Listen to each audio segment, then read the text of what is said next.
In the beginning, there was nothing. Then, there was a board.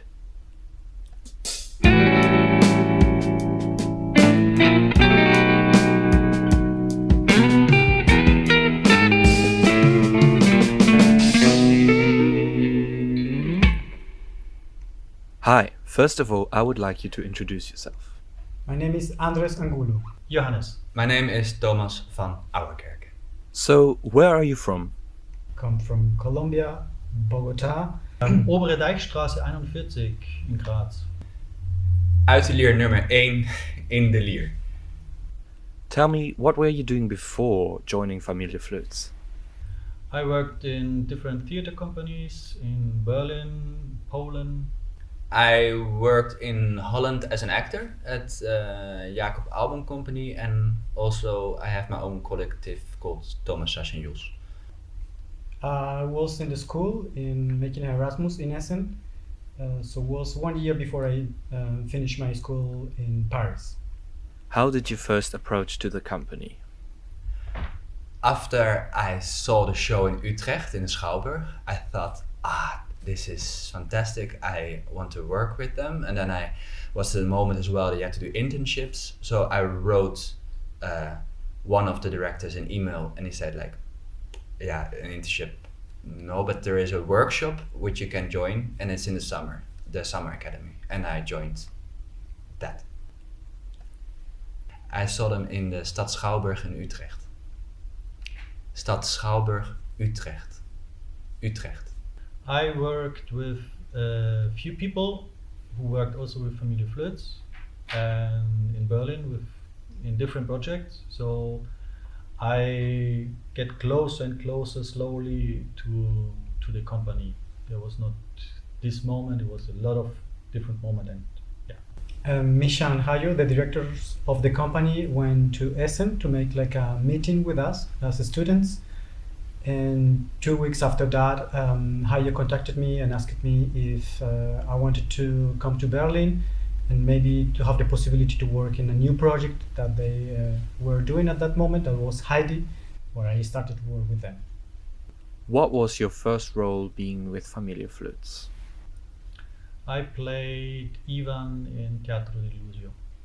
Actually, when I arrived to Berlin, so they told me there is not role for you, there is any character for you. We don't know what we want to do with you. And so at the beginning, I was kind of manipulator or something like that. And little by little, I could discover a couple of characters for the piece. What was your first impression seeing your two new colleagues? At that time, Thomas was wearing like a big beard, so I thought if this guy wants to work with mask, he needs to shave. With Johannes, we met a couple of years before that, so it was nice to see him back and to this time for a real theater project on stage. I remember the first thing I realized that we have really different heights. So we are the little Daltons actually. I'm the tall one, there's a middle, and there's a small one. So that's what I thought that I realized for the first time. Like, tuk, tuk, tuk. I was really happy to work with Andres because I knew him before and I knew it would be cool. And Thomas was just, wow, what a beautiful man. For how long were you guys on tour with the piece Teatro dell'Illusio? 3 years. No, now it's 4. Makes 4 years now, but with Corona and so on, 3 years and a half. 4 years. And how many countries did you visit together? We visited together 13 countries. I think 14 countries. Quite a lot. Are there any stories you want to share with us from touring around? I remember in Edinburgh there was friends of Thomas, and after the show we asked them, how was the show? It was beautiful, and they said, sorry, we slept. I remember we need to travel to London, and we decided with Johannes to meet in the airport. So I printed his ticket, and so it's like a time to take the train to the airplane, and Johannes is not there. So I called him. So where are you? He said, yes, I'm here. Where? Yes, I'm here in the airport B. And he said, yes, me too. Wait a moment, where are you? And I was in the right airport in Tegel, and he was in Schönefeld. At that time, Berlin was have two airports. So it was like a... Now I want you to tell us about your worst and your best show experience with Teatro Deluso. The worst one, I think it was in Turkey, because we are driving 3 hours in a bus to a middle of nowhere on a campus in Turkey, and then was a really big theater and only 30 people came, so it was like playing in an empty box. It was in south of Germany. I thought it would be the worst because it was in a tent and it was at least 40 degrees and we were sweating before we entered to play, but finally the public was so excited, it was quite okay, the show. I remember one show in France that was not real a theater with very difficult conditions for the light, for the yes, it was quite difficult, and I think that the theater was like in the center was like a big I don't know, column, and so the public was like a divided. It was very strange theater.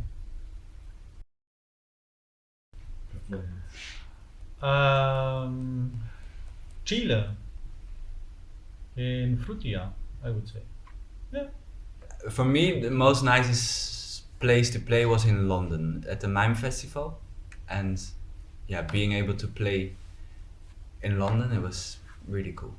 In Italy, in Napoli, Teatro Bellini, really nice theater and beautiful place to play. Actually, we had one of the best performances was in Gütersloh, because there was something happening with the lights, was a new light system. So the technician said 5 minutes before, sorry guys, I have no idea, let's do everything in the same light, I don't know how to handle it. And then something happened, and then because we just had to survive, we just did it, and it was a really, really good show in Gütersloh. Sorry, where? Gütersloh. Where is that? Gütersloh.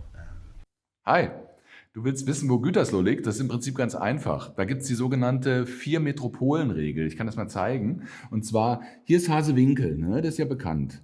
Dann haben wir hier Herzebrock-Klarholz, Schloss Holte-Stuckenbrock, Ummeln und im Prinzip genau in der Mitte, da liegt Gütersloh. Ich freue mich total auf die neue Produktion. Bis bald. Ciao. Okay, now, who had the first idea for the new piece FESTE, and where was that? I think I started with the idea for a new show. I think it was Andres.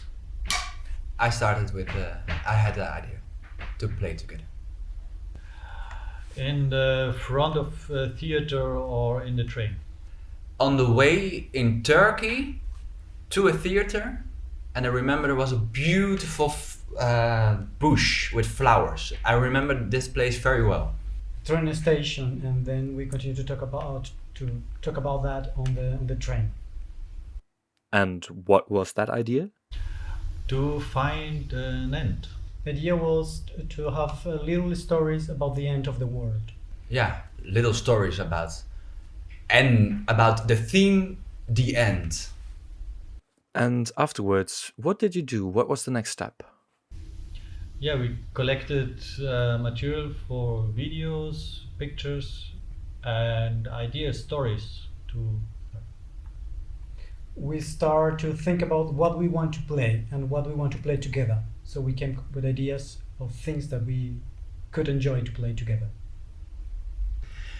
And when we collected everything, we asked a meeting with the two artistic directors of the company, Hajo Schule and Misha Vogel, and we prepared our presentation with computer, videos, pictures, words, themes, everything. It looks really good, and we presented to them.